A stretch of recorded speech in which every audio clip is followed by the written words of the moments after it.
সোমবার রাতে রাজধানীর নীলক্ষেত মোড়ে ঢাকা বিশ্ববিদ্যালয়ের শিক্ষার্থী অধিভুক্ত ৭ কলেজের শিক্ষার্থীদের মধ্যে ধাওয়া পাল্টা ধাওয়া হয়।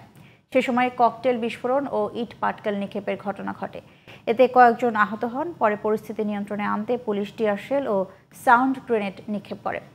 যোগ দেন বিজিবি সদস্যরাও। এদিকে এই ঘটনায় ঢাকা বিশ্ববিদ্যালয়ে আজকে সব ক্লাস ও পরীক্ষা স্থগিত করেছে কর্তৃপক্ষ। অনাকাঙ্ক্ষিত ঘটনায় দুঃখ প্রকাশ করেছেন উপাচার্য। দুপুরে ৭ কলেজের অধ্যক্ষদের সঙ্গে বৈঠক করবেন তিনি। সারাস মাহমুদের রিপোর্ট। নিজেদের ৫ দফা দাবি আদায়ের জন্য ঢাকা বিশ্ববিদ্যালয়ের উপাচার্য অধ্যাপক মামুন আহমেদের সঙ্গে আলোচনা করতে গেলে অধিভুক্ত ৭ কলেজের শিক্ষার্থীদের অপমান করেন এমন অভিযোগে রোববার রাতে বিক্ষোভে নামেন ঢাকা কলেজ সহ ৭ কলেজের শিক্ষার্থীরা। গত ৫ তারিখে, আজকে ২৬ তারিখ, আমরা প্রভিসির কাছে জানতে গিয়েছিলাম যে আমাদের স্মারকলিপির কার্যক্রম কতটুকু সম্পন্ন হয়েছে। তো উনি আমাদের সাথে খুবই খারাপ বিহেভিয়ার করেছেন। তারা আমাদেরকে ধাক্কা দিয়ে বের করে দিছে। ৭ কলেজের একটা প্রতিনিধি দল ওইখানে গেছিল ৫ দফা দাবি নিয়ে।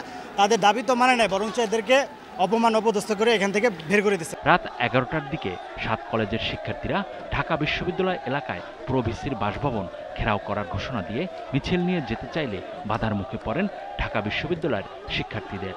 নীলক্ষেত সংলগ্ন ঢাকা বিশ্ববিদ্যালয়ের মুক্তি ও গণতন্ত্র তোরণ প্রবেশ মুখে অবস্থান নেন ঢাবির শিক্ষার্থীরা। তারা সেই দাবি দেওয়া নিয়ে আমাদের প্রভিসি স্যারের সাথে দেখা করতে চেয়েছিলেন।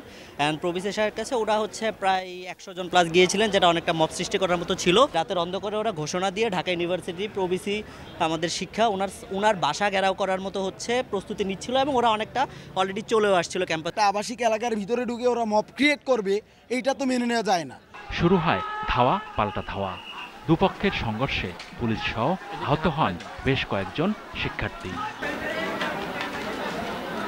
আমার সামনে ইসলাম ওখান থেকে এলোপাতাড়ি ইট মারতেছে। আপনার কোথায় লেগেছে? ঢাকার মতো একটা জায়গায় দুইটা শীর্ষ প্রতিষ্ঠানের শিক্ষার্থীরা এইভাবে সংঘর্ষ জড়ানো কোনোভাবেই আমাদের কাম্য না, না আমাদের কাম্য, না ঢাকা কলেজের শিক্ষার্থীর কাম্য। বৃষ্টির মতো ইটপাটকেল ছোড়ে দুপক্ষই। অসংখ্য ককটেল বিস্ফোরণের ঘটনাও ঘটে। পরিস্থিতি নিয়ন্ত্রণে পুলিশের পাশাপাশি নামে বিজিবিও।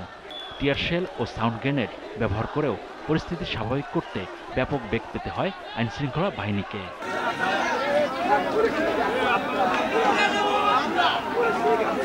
এমন পরিস্থিতিতে সোমবার ঢাকা বিশ্ববিদ্যালয়ের সকল পরীক্ষা ও ক্লাস স্থগিত রাখার ঘোষণা দেয় বিশ্ববিদ্যালয় প্রশাসন।